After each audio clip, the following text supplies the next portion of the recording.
Hello, this is C.L. Barber looking at Henry VIII. Today we're going to examine why Henry VIII married Anne of Cleves as his fourth wife. Just days after Jane Seymour died, Henry's privy councillors began a search for a new bride for Henry. Although Henry was distraught over the death of Jane, calling her the only woman he had ever truly loved, he still needed sons to secure the succession. But why did we choose Anne of Cleves? Well, at this particular time, in Europe, Henry was desperate for another country to ally with against the Catholic countries of France and Spain. By 1539, Anne of Cleves, the second daughter of the Duke of Cleves, was the favourite. She was gentle, virtuous and obedient, all qualities that Henry wanted in a future wife. Cleves wanted an alliance with Henry in England for fear in Europe of being surrounded by Catholic countries. We also chose Cleves because, as well as needing an alliance against Catholic countries, Henry was aware that many families hadn't liked the way that he had treated his previous wives, just showing how much Henry's reputation had been tarnished. As you can see from the map, Cleves was a small kingdom in the north of the Holy Roman Empire.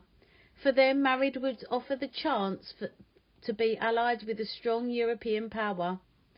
They were worried about the Catholic threat around them from countries such as Spain and France, so an alliance with England might give them some form of security. However, the fact that England felt compelled to ally with such a small state showed how much we were isolated in Europe, and was a contrast to the time of 1518, when we had been at the centre of European affairs with the Treaty of London, and a couple of years later at the Field of the Cloth of Gold. One of the crucial reasons for Henry's marriage was that he was worried about the succession. He only had one legitimate son, and he was getting older, so he wanted others in case anything happened to Edward. He was all too aware of how easily the succession could be changed by death.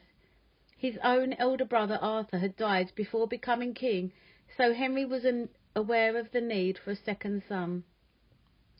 There was also still the threat from other countries, so England wanted friends and alliances. Like England, Cleves had expelled the Pope's authority, and also like England, hadn't become a Protestant country as a result. The fact that we did ally with Cleves shows that Henry at this point had no thought of returning to the Pope's rule. By early 1539, we started to panic in England because we feared a joint French and Spanish invasion. Spies talked of fleets gathering in Antwerp and Boulogne, and an army in the Netherlands. In the southeast, troops were trained, defences were strengthened, and ammunition was collected. Henry even toured the area, visiting his fleet at Portsmouth on the 8th of May. He also oversaw his army marching through London. Cromwell believed that Henry should marry a potential ally against Spain and France to give us a little bit more added security.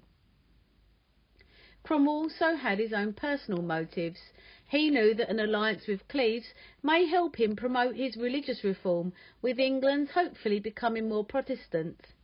Also, he was all too aware that a foreign princess would have no connections to the English nobility.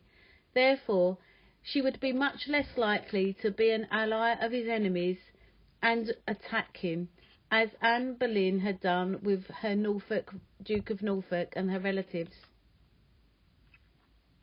However, despite Cromwell's motives, ultimately the choice was down to Henry.